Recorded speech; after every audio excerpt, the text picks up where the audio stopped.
अस्सलाम वालेकुम जी, मैं हमारी अली, आप देख रहे हैं मेरा चैनल केपीके में। आज सुहेल खान अफरीदी ने वो करके दिखा दिया जो अगर अगले 100 साल की भी बात करें ना तो वो गंडापुर तो नहीं कर सकते थे। गंडापुर तो खैर किसी और एजेंडे पे थे।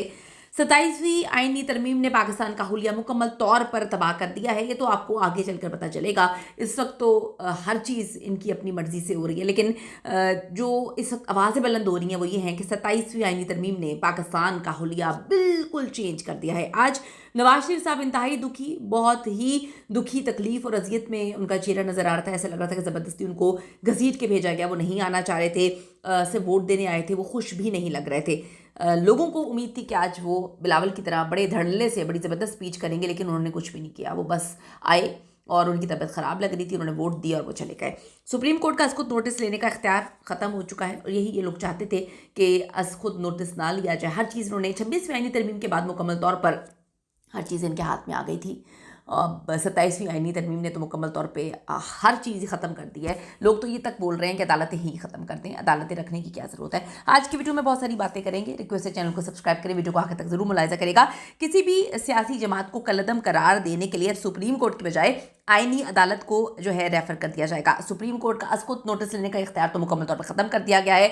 ये वो चीज़ें हैं जो इस 27वीं तरमीम में की हैं, जो 26वीं तरमीम में ये नहीं कर पाए। 26वीं तरमीम में इन्होंने वो चीज़ करने की कोशिश की जो इनको लग रहा था कि थोड़ा सा पहले करके देखते हैं, अगर हम बाकी चीज़ों को कंट्रोल कर लेंगे तो फिर 27वीं आईनी तरमीम में हर वो चीज़ कर देंगे जो हमारा दिल करेगा। और फिर वही सारी चीज़ें इस वक्त नजर आ रही हैं। आर्टिकल 6 में भी तरमीम कर दी गई है। चीफ जस्टिस को इस्तिस्ना दे दिया गया है। बिलावल भुट्टो जरदारी ने आज बड़ा धुआंधार खिताब किया। उन्होंने बड़ा कुछ बोला। उन्होंने कहा किसी का बाप भी 18वीं तरमीम को ख़त्म नहीं कर सकता। हम फील्ड मार्शल के ओहदे को आईनी तहफ़्फ़ुज़ दिलवाना चाहते थे और हम इसमें कामयाब हो चुके हैं।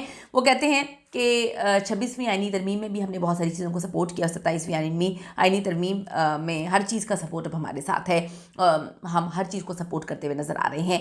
कहा जाता है नवाज शरीफ साहब बहुत दुखी थे। नवाज शरीफ की तबीयत भी ठीक नहीं लग रही थी और बड़ी चीज़ें कहीं गई। नवाज शरीफ का चेहरा बहुत सारी चीज़ों की दास्तान रकम कर रहा था कि ज़बरदस्ती उनको लाया गया। अगर वोट ना उन्होंने देना होता तो कभी भी ना आते, लेकिन वो आए।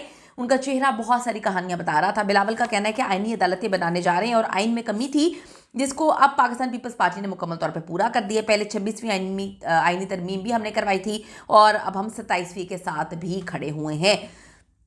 सुप्रीम कोर्ट ऑफ पाकिस्तान के चीफ जस्टिस को ही जो है इस्तिस्ना दे दिया गया है। तो अब ये चीज़ें आगे चल के क्लियर होंगी, कुछ सालों बाद चीज़ें क्लियर होंगी। अभी तो 26वीं आईनी तरमीम लोगों से उनके हलक में हड्डी की तरह फंसी हुई थी और अब 27वीं आईनी तरमीम ने बहुत सारी चीज़ें अलग कर दी हैं। दूसरी तरफ अगर बात करते हैं केपीके में बहुत सारी चीज़ें हुई। आज एक बेहतरीन जो है कबायली जिरगा होता है, ये वो जिरगा था जो, अगर हम गंडापुर की बात करें, गंडापुर के साथ तो खैर कंपैरिजन है ही नहीं ना। सुहेल खान अफरीदी तो वो कर रहा है जो गंडापुर नहीं करना चाहता था। गंडापुर जो है वो कुछ भी नहीं करना चाहता था। जो भी इमरान खान चाहता था गंडापुर वो नहीं चाहता था। तो अभी जो है सुहेल खान अफरीदी ने एक ऐसा बेहतरीन जरगा जो है कबायली जरगा बुलाया और बता दिया कि अब हम आपकी पॉलिसीज़ को नहीं मानेंगे, आपकी पॉलिसीज़ हम यहाँ पर नहीं चलेंगी, आपकी पॉलिसीज़ जो हैं हम उसको एक्सेप्ट नहीं करते हैं। तमाम सियासी जमातें जो हैं वो मौजूद थी वहाँ पे, गवर्नर तक मौजूद थे, तमाम कबायली लीडर्स वहाँ पे मौजूद थे। अब केपीके के लोगों ने इस बात पे मुहर लगा दी है, स्टैंप लगा दी है कि अब हम अमन चाहते हैं और कुछ नहीं चाहते।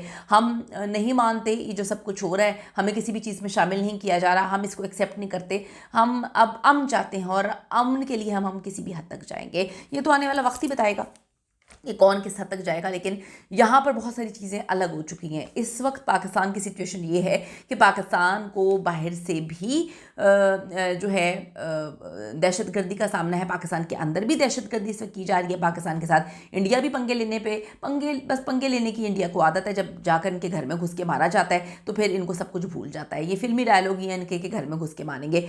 इंडिया भी पंगे लेने पर, अफगानिस्तान जो है वो जिस तरह की हरकतें कर रहा है, फिर बलूचिस्तान में अफगानिस्तान क्या कुछ करवा रहा है इंडिया के साथ मिलकर, केपीके में अफगानिस्तान जो है वो इंडिया के साथ मिलकर क्या करवा रहा है, फिर इस्लामाबाद में क्या कुछ किया गया। तो अंदरूनी दहशतगर्दी से भी पाकिस्तान इस वक्त लड़ रहा है, बैरूनी दहशतगर्दी से भी लड़ रहा है और फिर ये सारे मामला भी साथ साथ चल रहे हैं। अल्लाह ताला पाकिस्तान को अपने हिफ्ज़-ओ-मान में रखे। इस सारी सिचुएशन में मिलजुल कर ही हर फैसला होना चाहिए था, लेकिन अंदर ही इतनी पार्टीज बनी हुई है। आपकी कीमती राय क्या है ज़रूर दीजिएगा। See you in the next video.